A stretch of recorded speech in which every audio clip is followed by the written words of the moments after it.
Doing numbers like I'm MJ and Dash Jackson and Jordan.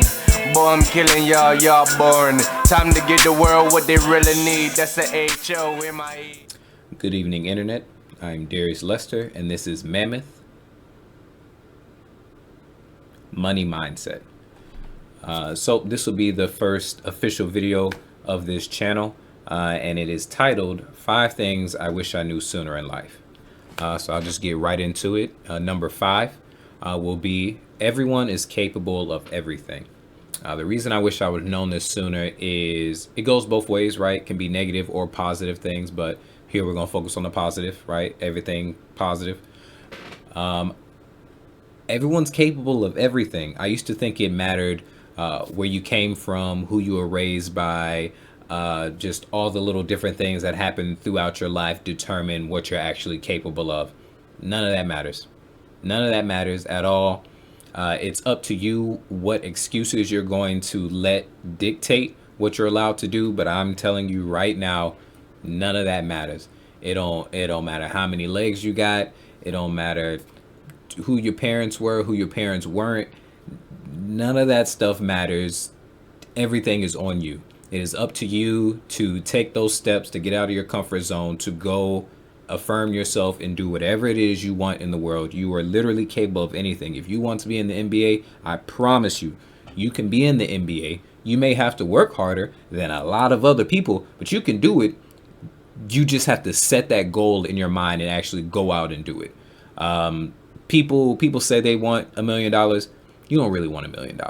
Would you like $1 million? Sure. That's very different from truly wanting $1 million. If you truly in your soul want $1 million, just that number specifically, I guarantee you can go out and do it. I can help you, talk you into it. I could have $1 million right now if I wanted to, but I don't want it bad enough because I'm lazy. My laziness is more comforting to me than going and making $1 million right now, which is why I don't have it. I take full ownership of that. The reason I'm not a millionaire is because of my own doing, and I will stand on that. The reason you're not at wherever you want to be right now is because of you, and you need to stand on that. So, number 4, there are an endless amount of ways to make money. Growing up, I thought you needed to be on TV some kind of way. I thought you needed to play a sport, sing a song, play an instrument. Of course, we know there are doctors and engineers, but honestly, outside of that, I had no other ideas about making money. I didn't know people made money from vending machines. I just figured vending machines were just everywhere. I didn't know people owned them. I thought stores owned them. I don't know. Maybe Walmart owns all vending machines. I had no idea. It never really crossed my mind to think about, who's putting these vending machines out everywhere? Who's refilling them? Who's taking money out of them? There are people who've made $1 million businesses from just vending machines. Little candy machines and the big, soda, chip, candy, whatever machines. Trucking. I thought everybody with CDL was doing the top level trucking business. It's not. Those are just the drivers. Not saying there's anything wrong with drivers. Tons of my friends are drivers. I love y'all. If I do end up going that route one day, I would definitely hire you to drive my trucks. But there are some people who solely just get trucks, get contracts, and then they get everybody else to do the work for them while they collect the money from the contract. I'm like, that's beautiful. I'm at a point in my life now where I think every single different type of new way that I learn people make money off of, I find the beauty in it. I think it is amazing how creative people get and find their little niches throughout life to be like, ooh, I can do this way, and I'll make a bunch of money from it. I think it's all beautiful. I am head over heels in love with business. I think it's really cool that people have found all these ways to make money. They've decided to go find more ways to make money instead of finding more excuses to not have money. So, number 3, my parents taught me their best, not what is the best.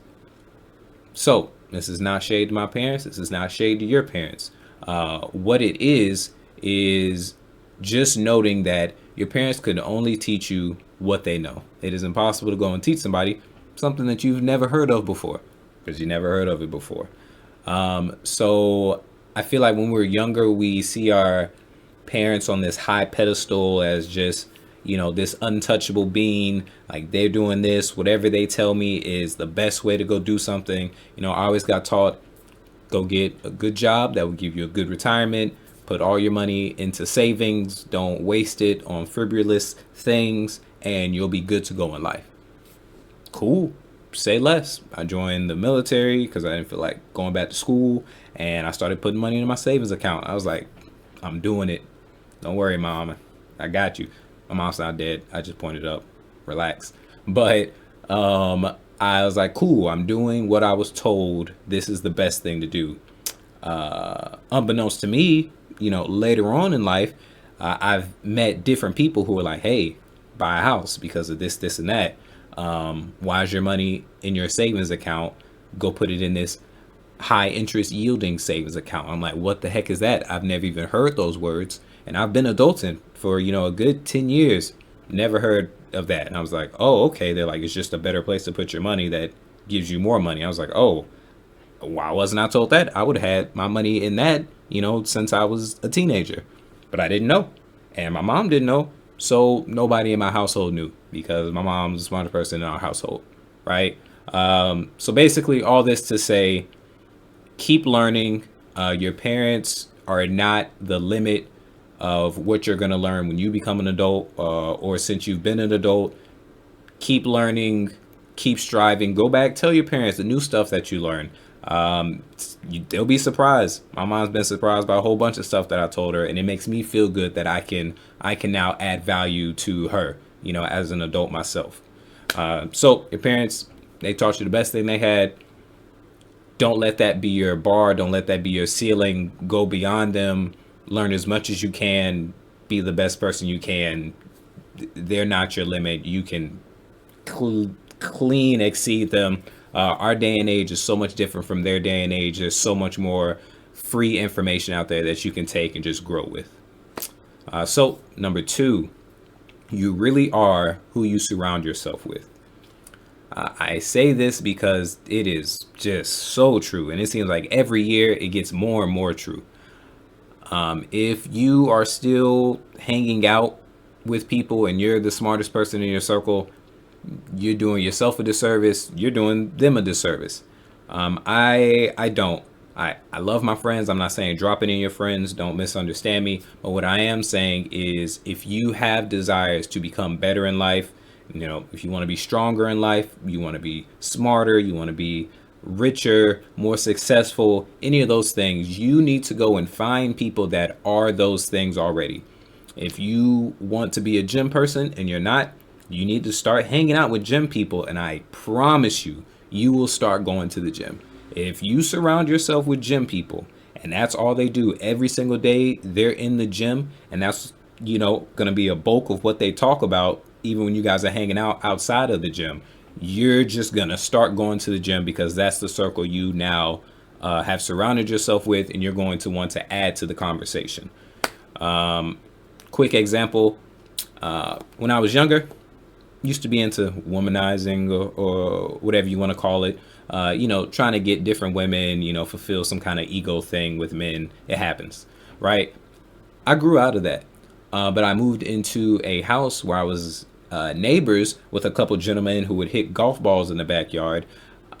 During these times, they would talk about their conquest or the different women that they've had on different weekends. And while I was no longer in that mindset, just being around them, week after week, it's like, okay, I never have anything to add to these conversations.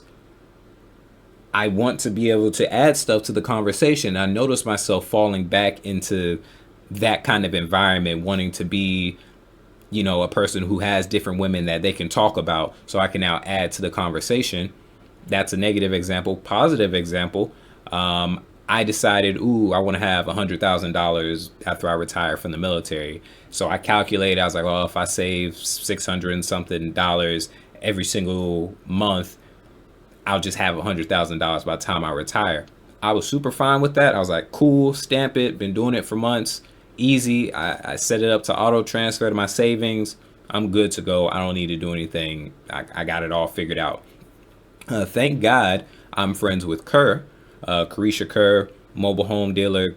Go see about her. She just randomly was talking to me about her business, and she told me that she made, somewhere around, I don't know, let's just say a random number, $200,000 over the course of a couple months, right? And I was like, okay, well, she just blew up my entire, remainder military career plan in a couple of months. And I was like, I didn't even know it was possible to make that much money that fast.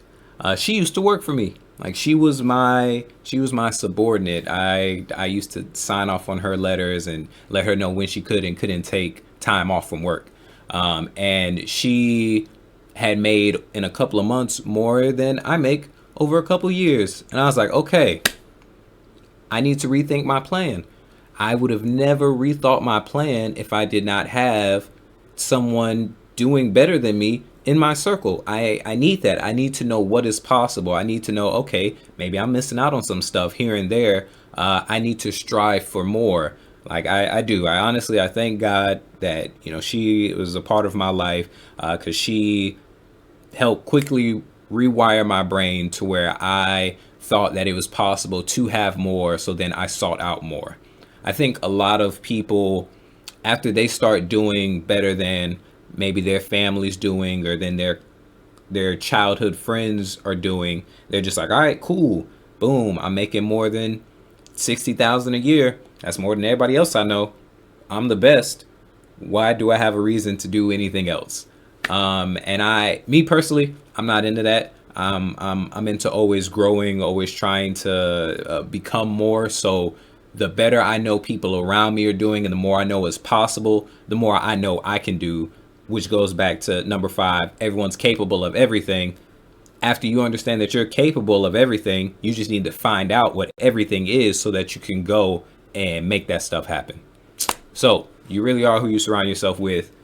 Please go surround yourself with great people so that you can keep leveling up your own personal greatness. And then number 1, the number 1 thing I wish I knew sooner in life is the true purpose of credit. So before, I thought credit was something to avoid, something that will ruin your life, just the devil made into some money entity. Everybody I knew about talked about credit like it was the worst thing. They're in debt. They have all these high interest rates. Everything's terrible. So I already made it up in my mind before I even became an adult. I don't want to deal with credit. Don't give me no offer to no cards. Don't give me no offer to no loans. None of that. That's another reason why I didn't go straight to college. Because I was like, student loan, that sounds like a loan. And that's like a huge loan. I was like, that's dumb. Why would I go do that? So I just went and joined the military. I was like, I'd rather go make money than put myself into debt. It just made more sense to me at the time. But lucky again, I just happened to be around the right people, a few years after I joined, who just took it upon themselves. This was Sergeant Cochran. He took it upon himself to pull all of us young people into a room and give us a briefing on what credit was. He was like, this is it. This is what it's good for. This is what it's bad for. Regardless, if you like it or not, you're going to need it. If you don't have it, you're just going to pay a lot more for the rest of your life on tons of stuff. So you better get with it now or you're going to pay for it later. I don't like paying for it later. So I was like, okay, I probably should get something. So I went and got like a little baby credit card. I only used it on the base just to make sure that I didn't go crazy with spending, because a lot of people I heard about, it's like the second you get that plastic in your hand, your hands start itching and you just can't help it, and you're off to the races, and next thing you know, a few years later, you're $20,000 in debt and you don't know what happened. I didn't want that to happen, so I was very strict with myself. I paid it off every month. I didn't even want to pay a cent in interest. I'm still like that now, and I have like 6 credit cards. But I say all that to say is credit is not the devil. Credit might be heaven sent. Credit is a great way to catch up people who don't already have a ton of resources or a ton of money. The true purpose of credit isn't to go buy things that you want, it's to invest in assets. The true purpose of credit is to use it to go buy something that's going to make you more money. So then you use that more money to pay off your debt, and now you just have whatever's left over from that more money. That's the true purpose of credit. If you're using it to buy a car, to catch up on payments for something, that's how you end up in debt forever, because you're buying liabilities or just buying stuff that you really don't need. You need to use credit to, leverage it, is what it's called. Leverage credit. Lever it for the rewards points. I love rewards points. Super great. But I pay off my card every month so that I don't pay any interest. I just recently started using business credit cards to, purchase business related things. And like I said, I'm using those to buy assets because I know those business related things will earn me more money, which then I can use that more money to pay off my credit card debt. And then honestly, it's like I just got all that. To me, I consider it like I got it all for free. So that's definitely my number one thing, because the more I'm finding out about it, the more and more I'm using it to grow my businesses quicker than I ever thought would be possible from not just having the liquid cash somewhere. So those are my 5 things I wish I knew in life sooner. Again, this is Darius Lester with Mammoth Money Mindset.